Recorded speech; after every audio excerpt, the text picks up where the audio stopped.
Assalamualaikum warahmatullahi wabarakatuh. Asyhadu an la ilaha illallah wa asyhadu anna Muhammadan abduhu wa rasuluhu amma ba'du. Puji syukur kepada Allah Subhanahu wa taala yang telah melimpahkan rahmat dan hidayahnya kepada kita semua, sehingga kita dapat berkesempatan untuk kali ini bersama-sama membahas latihan ujian ketujuh ya. Waktu itu kita sudah membahas 1 sampai 10. Sekarang kita membahas 11 sampai 20. Tidak lupa kita aturkan salawat kepada Nabi besar junjungan kita Nabi Muhammad SAW, yang atas berkat jasanya kita dapat mengenal Islam dan merasakan iman. Baiklah, kita buka bersama-sama dengan baca lafaz basmalah. Bismillahirrahmanirrahim. Baiklah, sekarang nomor 11 ya. Fungsi antena pada semut adalah sebagai berikut. Yang A, alat komunikasi. Yang B, penerima pantulan suara. Yang C, alat untuk membela diri. Yang D, alat menyerang mangsanya. Nah, ini antena pada semut ini fungsinya sebagai alat komunikasi ya. Yang A jawabannya. Yang B, penerima pantulan suara ini adanya di kelelawar. Dia karena aktifnya di malam hari, dia untuk mengetahui lokasi posisi itu, dia menangkap pantulan suara. Yang C, alat untuk membela diri ini adanya di rusa contohnya ya. Membela diri ketika ada pemangsa ataupun ada rusa lainnya, jika sedang itu ya bersaing atau berantem ya. Yang D, alat menyerang mangsa. Nah, ini bukan juga nih, biasanya alat untuk menyerang mangsa itu taring atau cakar yang ada pada harimau. Jadi jawabannya A ya, alat komunikasi. Nomor 12, cermati gambar berikut. Tumbuhan yang dapat dikembangbiakan dengan cara yang sama dengan gambar tersebut adalah, nah ini nanas ya. Nanas ini dikembangbiakannya dengan cara tunas. Nah, di sini mana yang tunas ini? Nah, yang A ya, pisang dan bambu. Kalau bambu dan pakis itu beda ya. Pisang dan lengkuasnya itu bukan dengan tunas. Yang D, bambu dan jambu juga, jambu itu bukan dengan tunas ya. Jadi jawabannya A. Nomor 13, lalat sering kita temui di sekitar kita. Hewan tersebut suka di lingkungan yang kotor. Biasanya tempat pembuangan sampah dan tempat kumuh sangat disenangi lalat. Tahapan daur hidup pada binatang tersebut yang merugikan manusia adalah A, telur, B, larva, C, pupa, D, imago. Nah, kalau yang belum ingat, ini larva itu ulat ya. Pupa itu dia kepompong bentuknya. Yang D, imago itu hewan dewasa. Kira-kira kalau lalat yang paling merugikan manusia, tahap daur hidupnya yang mana? Yang suka hinggap ke makanan itu adalah tahap D, imago ya, yang bisa terbang, yang bisa kemana-mana. Jadi jawabannya nomor 13 itu D, imago. Ingat, imago itu hewan dewasa. 14, perhatikan gambar berikut. Persamaan daur hidup pada gambar 1 dan gambar 2 adalah, nah ini ya, lihat. Ini gambar 1 ada metamorfosis katak. Gambar 2 ada metamorfosis nyamuk. Ini persamaan dari kedua ini adalah apa? Ya, mengalami metamorfosis sempurna. Jawabannya A ya. Yang B, mengalami metamorfosis tidak sempurna, ini enggak. Yang tidak sempurna itu contohnya kecoa. Kalau katak dan nyamuk itu metamorfosisnya sempurna ya. Yang C, daur hidupnya di permukaan air. Nah, ini enggak semuanya di permukaan air nih. Nyamuk itu kalau sudah lepas dari pupa, nah itu dia terbang ya. D, merugikan bagi manusia. Nah, kalau nyamuk memang merugikan. Kalau katak sebenarnya dia memakan juga ya, memakan hama yang kayak serangga-serangga yang bisa merugikan manusia, itu dimakan juga oleh katak ya. Nomor 15.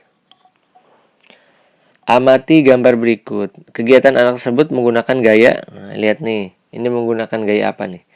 Yang diperhatikan adalah anaknya ya. Anak itu menggunakan gaya apa? A. Magnet, B. Pegas, C. Otot, D. Gesek. Nah, kalau kita lihat di sini menarik pakai tangan ya. Berarti jawabannya C. Gaya otot jawabannya. Nomor 16.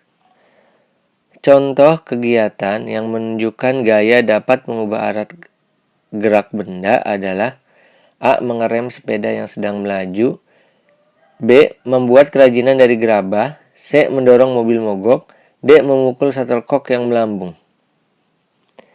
Nah, ini yang mengubah arah gerak benda ya.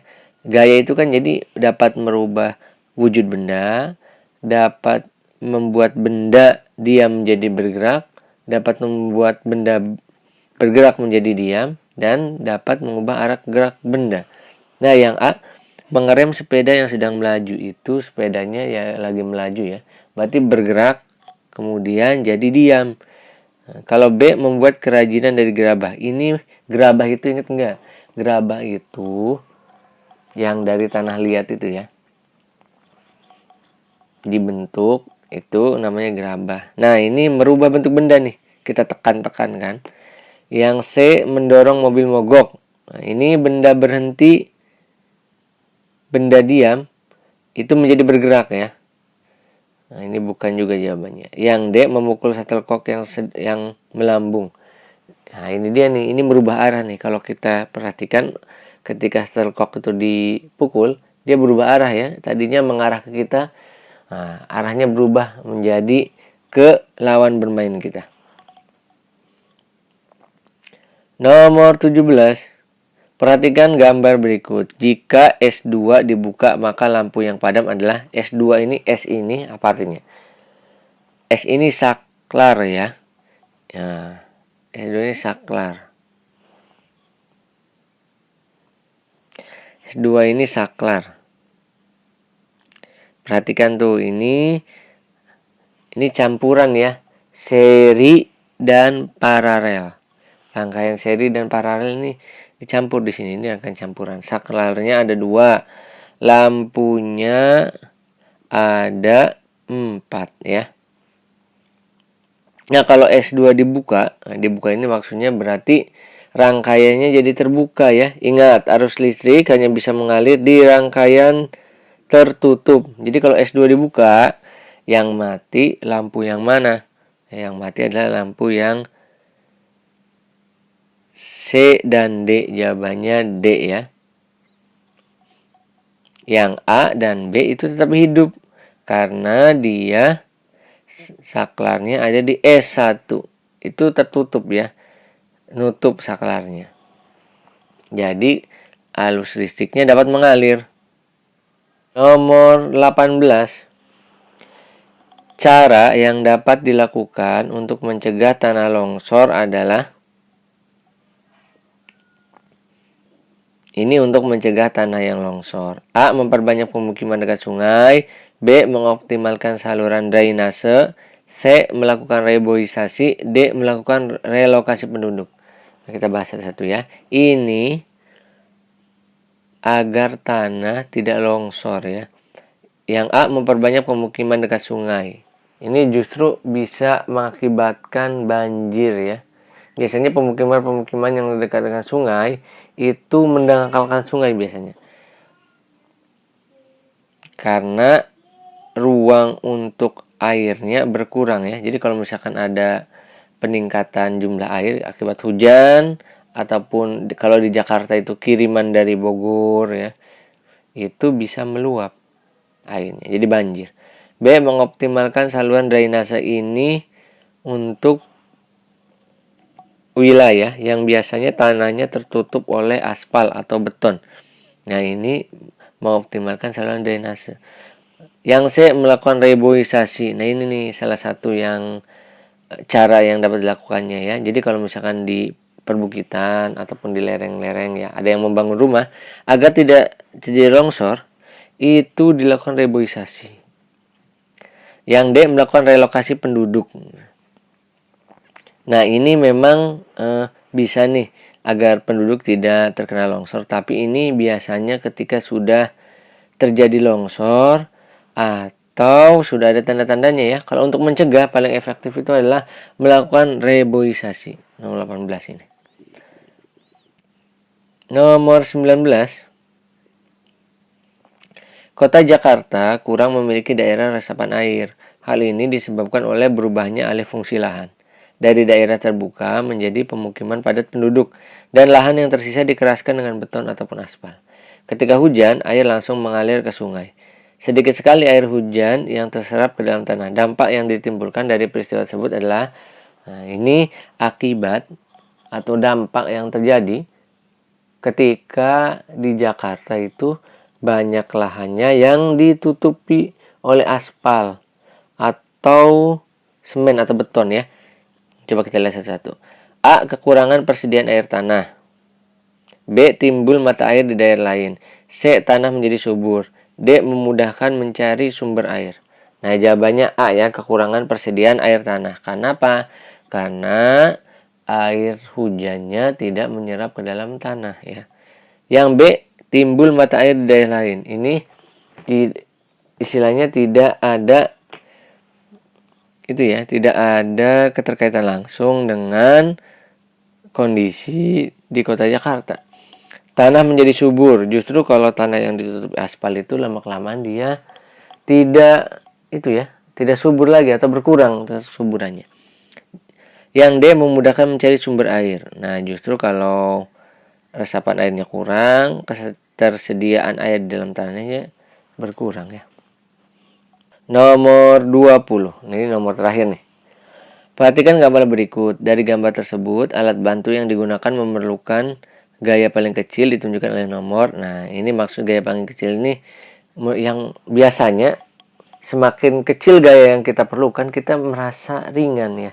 Kira-kira yang mana yang membuat kita ringan untuk mengerjakannya? Yang nomor 1 ya. Yang nomor 1.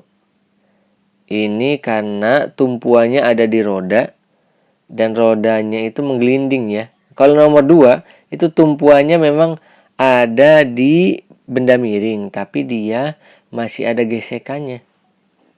Sama nomor 3 juga ya, dan nomor 4 juga sama. Terjadi gesekan.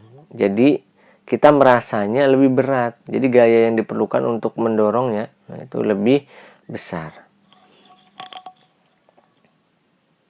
Nah, ini karena alat bantu ya, kita bahasnya ya, alat bantunya. Bukan dari ukuran bendanya. Kalau ukuran bendanya paling gede lemari di sini ya. Tapi ini alat bantunya. Yang nomor 1 alat bantunya adalah nih, yang berupa tumpuannya roda ya. Kalau nomor 2 benda miring. Nomor 3 dan 4 itu didorong di lantai ya.